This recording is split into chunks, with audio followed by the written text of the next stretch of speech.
Welcome all. We will start with our second lesson, that is motions of the earth.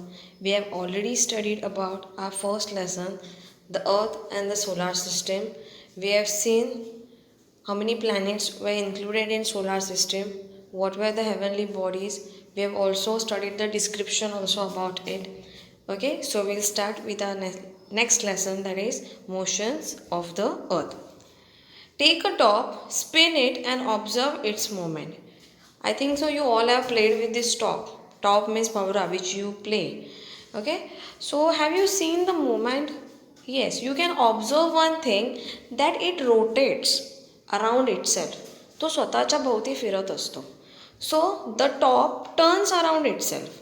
Any object that turns around itself actually turns around and certain imaginary line. Certain imaginary line means there is no line present in between of that top, but it is rotating along a certain line. So that line which it rotates, it called as axis of rotation, and the turning of an object around itself, स्वतः भोवती फिरणं, that process is called as rotation. So I am repeating, what is rotation? Turning of an object around itself is called as rotation, and the imaginary line around which it rotates is called as axis of rotation. You can see down in the picture there is a dotted line given in the between of that top. Yes, that dotted line which is present, it is called as imaginary line, that is also called as axis of rotation. And the process, you can see the top is turning around itself, that process is called as rotation. Now you can see the globe over here. A man is holding in his hand the plumb line. Plumb line means it is used in construction also. Okay, so what they have given we will see down in the description. Take a globe like one in the picture and spin it. Note the line around which it rotates. Now take a plumb line and hold it close to the globe as shown in the picture. If you cannot get a plumb line, tie a long thread to an eraser and make one. If you are not having that plumb line, you can use a thread and eraser, tie it to it and just hang it. You will see that the plumb line and the earth axis are at an angle to each other. If you observe in this picture, you can see that north and south pole are connected to each other with that black color line. And this plumb line is present here. Yes, you can see that plumb line is also present in a black color. So between that north pole and south pole, that line and that plumb line, there is a certain angle formation. Yes, it is an acute angle forming there. Okay, we'll see further. That is the earth axis is inclined. So you should understand one thing. Earth is also rotating around itself. Earth is also turning around itself. So earth is also having an imaginary line around which it rotates. Yes, so that line around which it rotates is also called as earth's axis. So earth axis, you can see it is little tilted, it is little inclined, it is little cross. Okay, the earth rotates with its inclined axis like this. The line NS in the picture, you can see the line NS. Yes, that line NS is the earth's axis. It passes through the center of the earth. The point N and the S are called as poles of the earth. You can see N, yes, it is called as north pole, and you can see S, it is called as south pole. It passes through the center of the earth. The points N and point S are the poles of the earth. Yes, we are saying them as north pole, that is N, and south pole, that is S. N is the north pole and S is the south pole. If a circle were drawn around the surface of the earth exactly in between north and south poles, it would divide the earth into two equal parts. Now you can see here that north pole and south pole, in between that a line is passing through that circle, a line is passing through that globe. that line which divides that circle in two equal parts. It is dividing the circle in two equal parts. That line is called as the equator. You can observe here, they have noted that, they have given you that line is called as equator. Now above part of the line, above part of the equator is called as northern hemisphere, and the downward ones is called as southern hemisphere. Why it is northern hemisphere? You can see on the top it is North Pole. So the area which comes above the equator is northern hemisphere, and which lies below the equator is called as southern hemisphere. That whole semicircle is called as southern hemisphere, and the above one is called as northern hemisphere. Okay. We'll go further. Stand a candle in middle of the large table. Draw a big circle around the candle. Place the globe at any point on the circle. Light candle and see that it is dark in the room. Suppose that the candle is the sun. What they have told you, see over here in this picture they have given you. They have told that draw a circle, keep that candle in between it, and consider that that candle is a sun. And what you can see, the part, and just turn off the light. You can see that the part which is facing the candle, it is lightened up. But the part at the back of that globe, the part which is not facing the candle is in dark. You cannot see any places, or you cannot see any names also on that globe. Why this happens? Yes, it happens same with respect to earth also. The part of us which is facing the sun, that time it is called as a day. And the part of the sun or the part of the earth which is not facing the sun, that part is termed to be as a night. Okay. Now looking at the globe from the direction of North Pole, turn it in anti-clockwise direction. Anti-clockwise means, clockwise means how you turn it, normal how your clock runs. Anti-clockwise means opposite one. Okay. So just turn the globe into anti-clockwise. This is how the earth rotates. Earth rotates from west to east. It is not going from east to west. It is going from west to east, that is anti-clockwise. As the earth rotates, its different parts come in the light of the sun, one after the other, and turn away it also in the same order. You can see when you rotate that globe, if you rotate this globe, the half part of that globe will be in light and the half part will be not in light. Same happens about our earth. The half part of the earth which is facing the sun will be having the day, and the half part which is not facing the sun will be having the night. Okay. After sunrise, you can see in this picture also, they have clearly given you, they have placed a bindi on that globe, and when they are turning, you can observe that this bindi, right now there is a day going on over here, and when you will turn it, you can see slowly that there will be night also, and that bindi will be disappear. That bindi you cannot see later. Okay. So after one sunrise, note when the next one occurs at the bindi. So same happens, it takes 24 hours to complete that one rotation.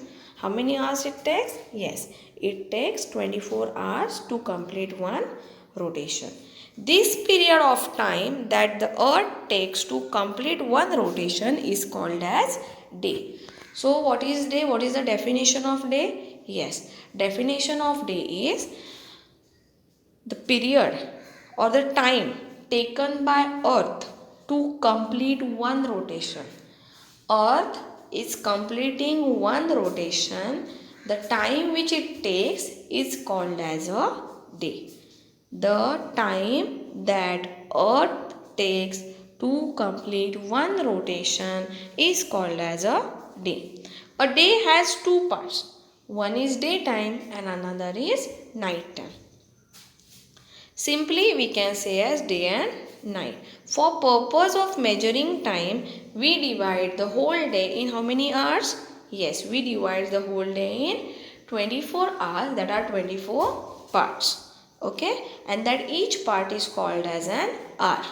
We are not going to say hour, we are going to say hour. So again I am repeating, what is the definition of day? Yes, the time taken by earth to complete one rotation is called as day. Day is classified into two types or two periods. One is the daytime and another is night time, which we are saying as day and night. Okay. So what is a year now? We will see that also.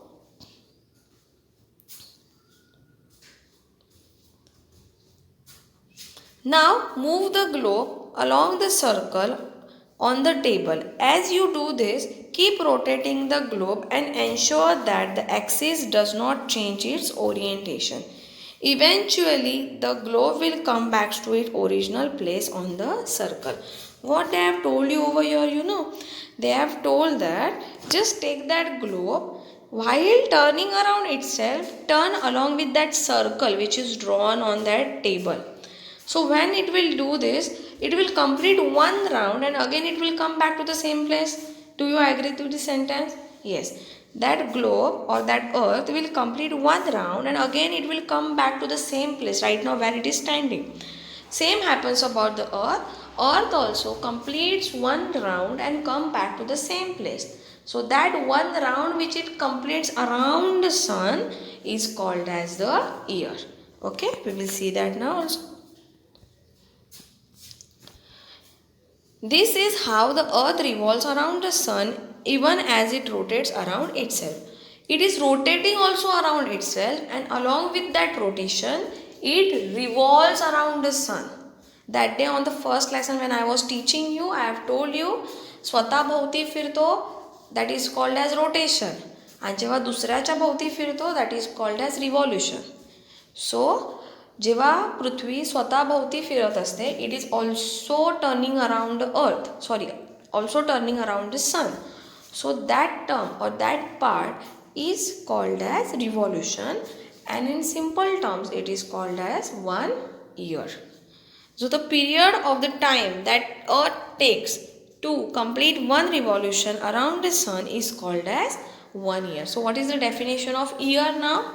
The time taken by earth to complete one revolution around the sun is called as 1 year. Day was termed to be in 24 hours. A year is about 365 days and 6 hours. It is 365 days and 6 hours. Okay? Fine. We'll just go further. So what is a leap year over here? We will just recall what is a leap year. In Gregorian calendar, the year is taken to have 365 days. In our normal calendar which we refer or which we see, we can see that the year or a particular 1 year is about 365 days. It means that it counts 6 hours less every year. Right now what we said, a year is about 365 days and 6 hours. So where are the 6 hours? So these 6 hours are considered for 4 consecutive years. 6 hours today of this year, next year 6 hours, the third year 6 hours, and the fourth year 6 hours. So 6 plus 6 plus 6 plus 6. Addition is 24. 24 hours means how many days? Yes, it is 1 day. So that 1 day is added in, or that 1 day is added after 4 years. And that 1 day which is added, and when that days are coming 366, it is called as a leap year. So see over here what they have given. So 6 hours which we are considering less every year, they are added at the last after 4 years. 6 plus 6 plus 6 plus 6. 6 hours plus 6 hours plus 6 hours plus 6 hours, that is 24 hours. 24 hours which is equal to 1 day. That 1 day is added after or every 4 years later, and that 4 years later which we add 1 day, it gives 366 days. So leap year consists of 366 days and it comes after every 4 years. Okay? And that one day is added in the month of February, that is 29 days. In normal days or normal years, it is of 28 days, but when there is a leap year, that one day is added in February. That's why when we say how many days are there in February, we say 28 or 29 days. So the next part we will study later. The earth is not straight. It is tilted on its axis. Axis? What's that? Let me explain it to you. The earth's axis is an imaginary line that runs through the poles of the earth. This axis is not straight but tilted at an angle of 23.5 degrees. This movement of the earth on its tilted axis is known as rotation. That's amazing! But how does that explain why it is day here while it is night in the country Sophie is? Look! A half of the earth is in light, but the other half is in darkness. Absolutely correct. Can you tell me why that is? A half of the earth, which is in front of the sun, has light, and the other half, which is away from the sun, is dark. That is correct. A half of the earth which is in front of the sun has day, and the other half which is away from the sun has night. Can you guess how long it takes to complete one such rotation? It should be around 24 hours. Am I correct? That's great. You are right. The earth takes 24 hours to complete one rotation on its axis. Oh, wow! That's amazing! So, can you now unlock the mystery of morning in India and evening in the USA at the same time? Oh, yes! India and the USA are in opposite hemispheres of the earth. So when it's day there, it's night here. And when it's morning here, Sophie has evening over there in the USA. Yes, my son, you are right. Do you know what sunrise and sunset are called? Sunrise is also known as dawn, while sunset is known as dusk.